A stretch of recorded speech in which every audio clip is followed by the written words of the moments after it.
kamu lagi di jalan sepi, lalu ada teman lama minta dibonceng. Padahal kamu ingat jelas, dia sudah meninggal bertahun-tahun lalu. Apa kamu bakal berhenti? Atau tetap jalan dan pura-pura semuanya normal? Cerita ini bukan tentang hantu yang ingin menakutimu, tapi tentang satu hal yang jauh lebih mengerikan. Tentang janji yang ditunda, doa yang terlupakan, dan perjalanan pulang yang hampir terlambat. Asep bukan orang jahat. Dia cuma terlalu sering menunda. Menunda minta maaf, menunda pulang, menunda salat, menunda janji-janji kecil yang menurutnya sepele. Janji yang selalu dia tutup dengan kalimat yang sama, nanti juga bisa. Kalimat itu sudah jadi kebiasaan, bahkan seperti tameng buat nenangin hatinya sendiri. Setiap kali ada rasa bersalah muncul, Asep tinggal bilang dalam hati, nanti saja, besok saja, masih ada waktu. Padahal hidupnya sendiri nggak pernah benar-benar nunggu. Asep hidup serabutan, nggak ada pekerjaan tetap, kadang narik ojek dari pagi sampai sore, kadang bantu bongkar sayur di pasar subuh, kadang cuma duduk di warung kopi pinggir jalan, ngerokok sambil ngobrol ngalor ngidul. Kalau ditanya rencana hidup, dia selalu ketawa kecil. Jalanin aja dulu, besok dipikir belakangan. Termasuk soal pulang ke kampung. Sudah bertahan-tahan Asep nggak mudik. Ayahnya sering nelpon, suaranya makin lama makin pelan.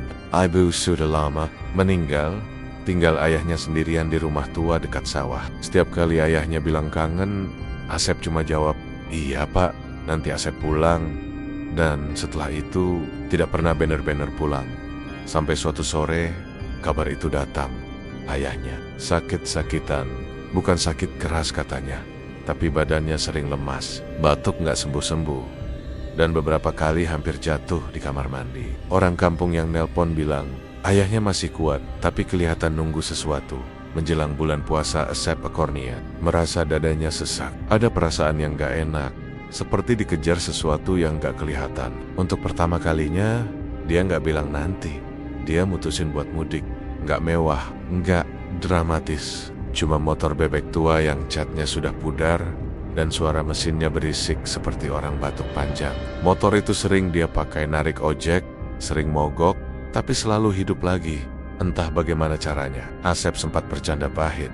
Motor itu bunyinya lebih keras dari niat baiknya sendiri. Subuh itu, Asep berangkat. Jalanan masih sepi. Lampu-lampu rumah banyak yang mati. Kabut tipis menggantung di udara, bikin jarak pandang pendek. Udara dingin masuk ke jaket tipis yang dia pakai. Di pinggir jalan, Asep berhenti sebentar buat ngecek bensin. Tangannya dingin, entah karena udara atau perasaan yang dari tadi nggak tenang. Saat dia lagi nunduk, ada suara di sampingnya. Asep bouncing. Suara itu pelan, tapi jelas. Asep langsung berdiri tegak. Jantungnya berdegup keras. Dia menoleh pelan, seperti takut kalau gerak terlalu cepat bakal bikin sesuatu berubah. Itu Denny, teman lamanya. Teman nongkrong sejak SMA. Teman yang dulu sering ikut dia keluyuran tanpa tujuan. Teman yang pernah janji bakal mudik bareng naik motor, ketawa-tawa sepanjang jalan. Teman yang harusnya sudah meninggal. Asep merasa darahnya dingin, tangannya gemetar. Dia ingat betul hari itu. Tanggal ini, beberapa tahun lalu, Denny kecelakaan motor di jembatan tua sebelum desa. Orang-orang bilang remnya blong. Ada juga yang bilang dia ngantuk. Yang jelas, Denny nggak pernah sampai rumah, tapi sekarang Denny berdiri di situ, utuh. Wajahnya sama, senyum santainya sama. Jaket lusuh yang sering dia pakai nongkrong masih melekat di badan. Bahkan rambutnya masih agak kikokan seperti dulu. Lo bengong amat, katanya mau mudik, kata Denny ringan. Seperti nggak ada yang aneh. Asep menelan ludah, tenggorokannya kering. Otaknya berusaha keras nyari alasan. Mungkin cuma mirip, mungkin dia capek, mungkin karena subuh dan kabut bikin pikirannya kacau. Asep nggak berani nanya macam-macam, takut jawabannya. Akhirnya, dengan rasa takut yang dipaksa, kalah sama gengsi dan rasa sungkan, Asep mengangguk. Denny naik ke jok belakang. Motor sedikit berat, tapi masih wajar. Asep makin bingung, tapi memilih diam. Motor melaju, dan sejak saat itu, perjalanan itu tidak pernah terasa normal. Sepanjang jalan, Denny jarang ngomong, tapi setiap kali buka mulut, kata-katanya seperti nusuk pelan. Nanya kabar ayah Asep. Nanya kenapa lama nggak pulang. Nanya hal-hal yang selama ini Asep hindari. Asep jawab seadanya. Dia merasa setiap jawaban terdengar kosong. Matahari mulai naik ketika mereka berhenti di sebuah warung kecil di pinggir jalan. Warung Busani, warung tua yang selalu jadi tempat singgah pemudik. Asep turun, duduk, pesan nasi dan kopi. Perutnya lapar. Denny cuma duduk di bangku kayu, diam, makanan datang. Asep makan lahap. Denny tidak menyentuh apapun. Tangannya cuma bertumpu di paha. Matanya menatap keluar warung. Busani melirik dari balik etalase. Wajahnya pucat. Tatapet bolak-balik ke Asep, lalu ke jok belakang motor, lalu ke bangku tempat Denny duduk. Napasnya kelihatan berat. Busani mendekat. Suaranya direndahkan. "Sep, kamu sendirian kan?" Bisiknya gemetar. Bulu kuduk Asep langsung berdiri. "Cengkut." Dengan dia menoleh ke Denny. Tapi Denny hanya tersenyum tipis, seolah tidak terjadi apa-apa. Asep tidak menjawab. Busani mundur perlahan, wajahnya makin pucat. Di depan warung, duduk seorang pengemis tua. Pakaiannya lusuh, tangannya gemetar. Denny ke arah pengemis itu. "Sep," kata Denny pelan, "lo kenyang sendiri terus. Kapan terakhir lo berbagi?" Kalimat itu sederhana, tapi rasanya berat. Asep berhenti mengunyah, sendoknya tertahan di udara. Dia ingat berapa kali dia berpaling dari orang-orang seperti itu. Dengan alasan buru-buru, alasan gak ada uang kecil, alasan nanti saja. Asep bangkit. Dia ngasih uang ke pengemis itu. Pengemis itu tersenyum, tapi matanya kosong. Tatapannya melewati Asep, lurus ke arah Denny, seolah melihat sesuatu yang Asep gak sanggup lihat. Setelah itu, mereka melanjutkan perjalanan. Motor kembali melaju. Kabut mulai menipis, tapi perasaan Asep makin berat. Udara di sekeliling terasa dingin, padahal matahari sudah naik. Di atas motor, Asep sadar satu hal yang bikin dadanya sesak. Setiap kali dia menunda kebaikan, setiap kali dia pura-pura nggak dengar suara nuraninya, dunia di sekitarnya terasa lebih sunyi dan lebih dingin. Menjelang siang, matahari mulai naik tepat di atas kepala. Panas menyengat aspal dan bikin udara terasa berat. Asep mengusap keringat di pelipisnya sambil tetap fokus ke jalan. Motor bebek tuanya mulai terdengar lebih kasar, seperti mengeluh dipaksa kerja terlalu jauh. Dari kayohan, suara klakson bersaut-sahutan. Beberapa motor besar melaju kencang, disusul rombongan pemudik lain yang tertawa lepas. Seolah perjalanan ini cuma liburan singkat. Satu persatu mereka menyalip Asep.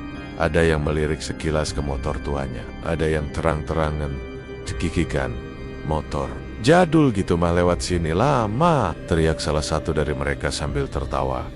Yang lain ikut menimpali. "Nanti nyampe kampung, ketemu lebaran tahun depan." Tawa mereka menggema di telinga Asep.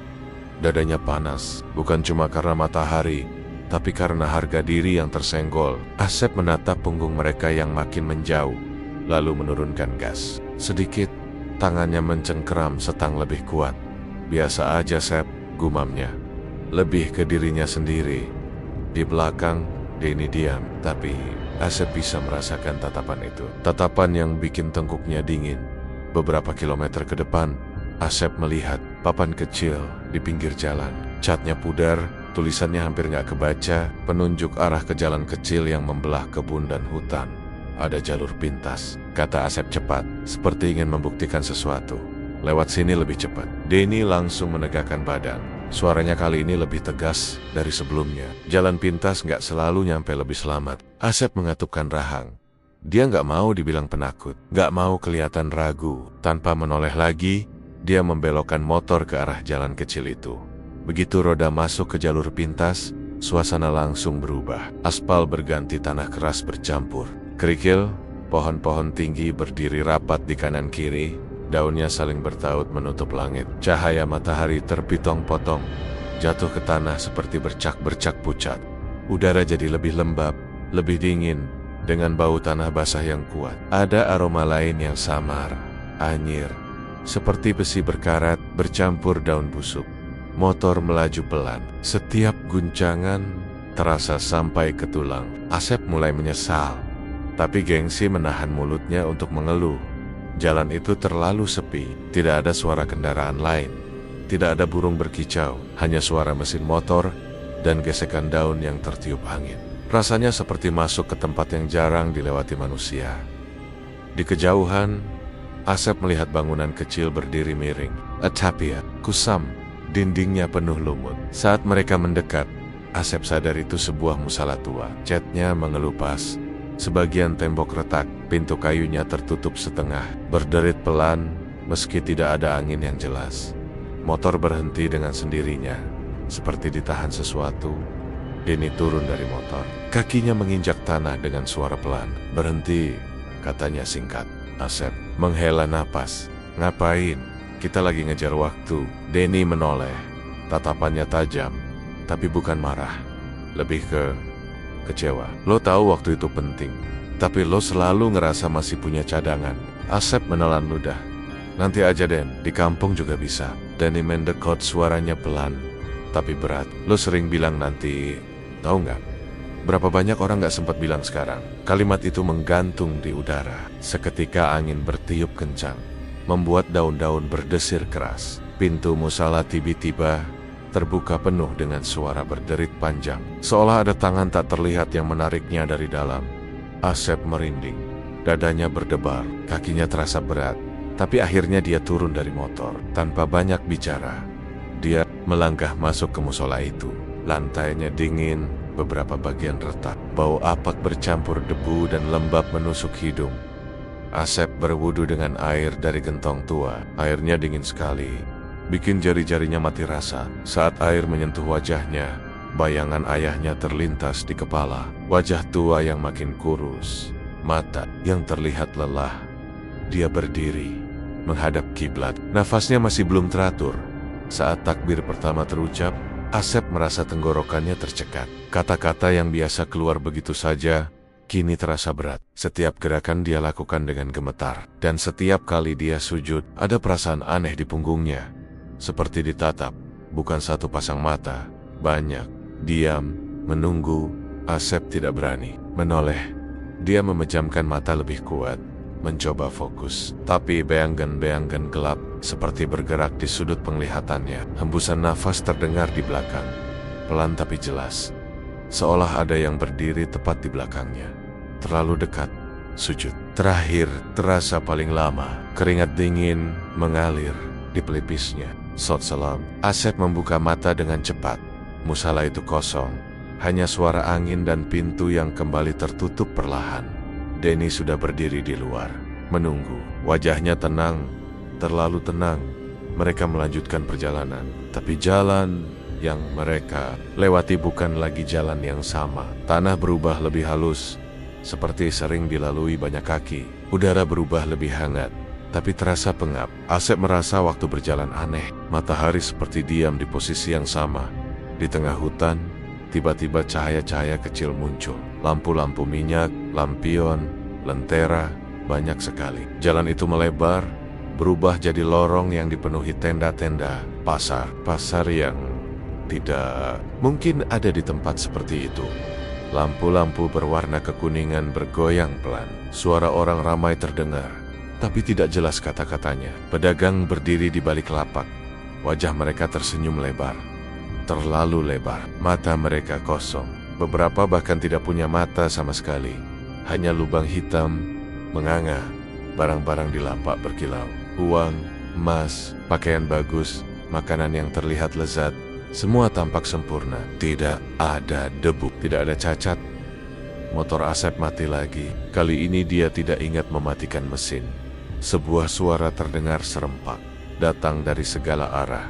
Semua bisa instan, semua bisa mudah. Asep menelan ludah, kakinya melangkah maju tanpa sadar. Dadanya berdebar keras, di kepalanya muncul bayangan.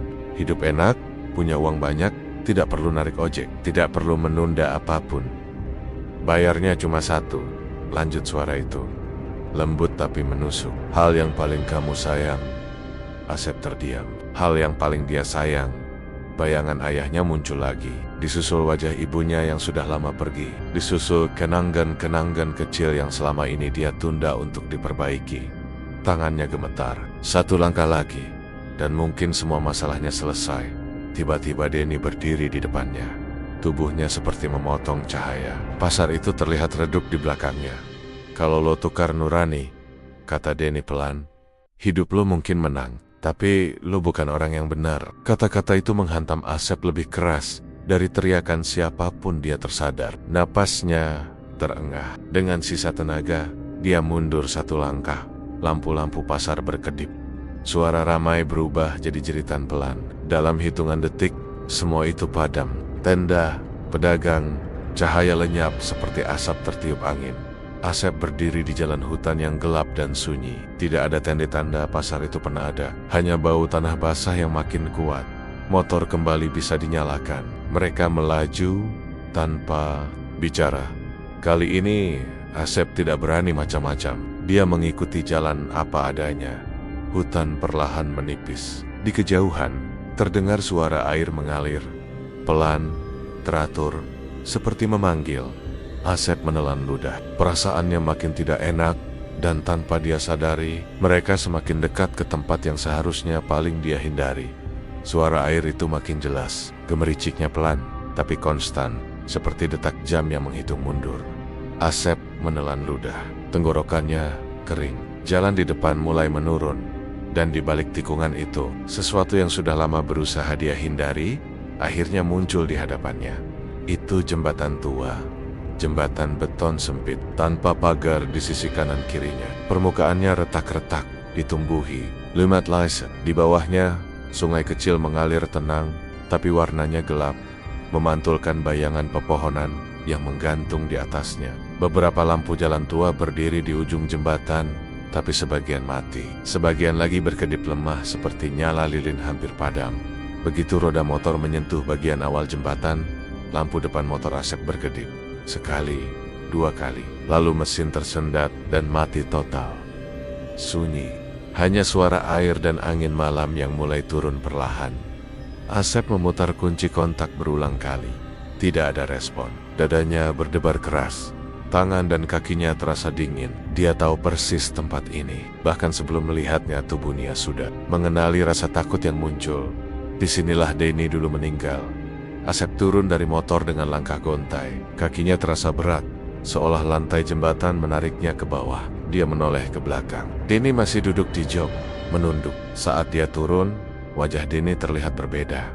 Pucat, lebih pucat dari sebelumnya. Senyum santainya hilang, digantikan ekspresi lelah yang dalam. Denny ikut turun dari motor. Angin berhembus pelan, membawa kabut tipis yang perlahan merayap dari sungai ke permukaan jembatan. Di sini, kata Denny pelan, suaranya nyaris tenggelam oleh suara air. Gua nunggu lama, Sep. Kalimat itu membuat dada Asep seperti diremas. Semua pertahanan yang sejak tadi dia bangun runtuh seketika. Lututnya melemas. Dia terduduk di aspal jembatan yang dingin, tanpa peduli bajunya kotor. Air mata mengalir begitu saja. Bukan keras, tapi sesenggukan yang keluar dari dada paling dalam. Maafin Goyo, Dan. Suaranya bergetar. Gue sering nunda, semua gue tunda. Janji mudik bareng juga gue anggap sepele. Gue pikir selalu ada waktu. Denny menatap Asep lama. Tatapan itu bukan marah, bukan benci. Lebih seperti sedih yang sudah terlalu lama dipendam. Janji sama doa itu bukan kecil, kata Denny akhirnya. Yang kecil cuma anggapan lo. Kabut makin tebal. Lampu jalan berkedip lebih sering. Bayangan di sekitar jembatan seperti bergerak pelan, memanjang, lalu menyatu dengan kabut. Ace meremas rambutnya sendiri, menunduk dalam-dalam. Asep egois, katanya lirih. Gua ngerasa hidup gua paling berat, paling capek, sampai lupa ada orang-orang yang nungguin gua pulang. Nungguin doage. Denny menghela napas panjang. Makanya gua temenin lo, bukan buat nakutin, tapi buat ngingetin. Ada perjalanan yang gak bisa diulang kalau kelewat. Kabut kini sampai setinggi lutut.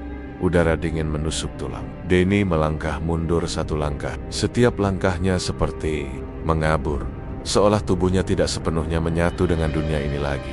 Pulanglah, kata Denny. Suaranya mulai menjauh. Pulang, jadi orang yang benar, bukan sekadar orang yang menang. Asep mengangkat kepala. Dan, tunggu. Denny tersenyum tipis. Senyum yang sama seperti dulu. Tapi kali ini ada rasa pamit di dalamnya. Gue cuma sampai sini, Sep. Selebihnya urusan lo sama waktu. Kabut turun semakin tebal, menelan tubuh Denny sedikit demi sedikit. Asep bangkit, mencoba meraih, tapi tangannya hanya menyentuh udara dingin. Jantungnya berdegup kencang. Dia merasa sangat kecil, sangat terlambat. Asep berdiri di tengah jembatan, menunduk. Tangannya gemetar saat dia menangkupkan tangan di depan dada. Dia berdoa, bukan doa yang panjang, bukan doa yang indah, doa yang jujur terbata-bata, bercampur tangis. Dia minta ampun, dia minta maaf, dia minta diberi waktu untuk memperbaiki yang masih bisa diperbaiki.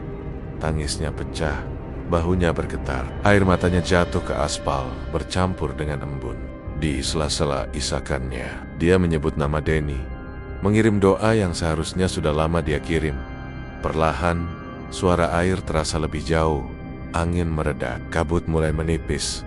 Saat Asep membuka mata, warna langit di ufuk timur berubah. Jalapi bergeser jadi abu-abu. Subuh menyingsing. Denny sudah tidak ada. Jembatan itu kembali sunyi. Lampu jalan berhenti berkedip. Seolah semua yang barusan terjadi hanya mimpi buruk yang terlalu nyata. Asep menoleh ke motor. Tanpa dia sentuh apapun, lampu depan motor menyala stabil. Mesin terdengar hidup, halus, seperti baru diservis. Asep menghela napas panjang. Dia menaiki motor dengan perasaan yang berbeda. Tidak ringan, tapi jujur. Tidak lega, tapi sadar. Perjalanan ke desa berlangsung singkat. Matahari mulai muncul saat Asep melewati gapura desa. Udara pagi terasa segar. Suara ayam berkokok terdengar di kejauhan. Semua terlihat biasa. Terlalu biasa setelah apa yang dia alami. Rumah itu masih sama. Catnya kusam, halamannya ditumbuhi rumput liar. Asep memarkir motor, lalu berjalan pelan ke pintu. Dadanya berdebar, bukan karena takut, tapi karena rasa bersalah yang menumpuk bertahan-tahan. Pintu terbuka. Ayahnya duduk di kursi kayu, bersandar lemah. Rambutnya memutih lebih banyak dari yang Asep ingat. Tubuhnya terlihat lebih kurus. Saat melihat Asep, mata ayahnya membesar, lalu berkaca-kaca.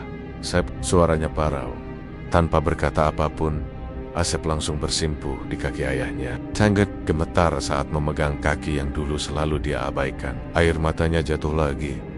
Maafin Asep, Pak, katanya terbata. Asep pulang, nggak nunda lagi. Ayahnya terdiam sejenak, lalu mengusap kepala Asep pelan.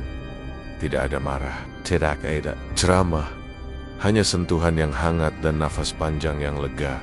Di momen itu, Asep sadar, perjalanan itu bukan cuma tentang mudik, bukan cuma tentang hantu atau kejadian gaib, tapi tentang nurani yang hampir mati karena terlalu sering ditunda. Yang paling menakutkan bukan sosok di balik kabut, bukan pasar gaib atau jalan angker. Yang paling menakutkan adalah ketika hati sudah terbiasa menunda kebaikan, sampai lupa rasanya menepati janji dan mengirim doa. Karena pada akhirnya, waktu tidak pernah benar-benar menunggu. Dan kita tidak pernah tahu, apakah kata nanti masih punya kesempatan untuk jadi sekarang.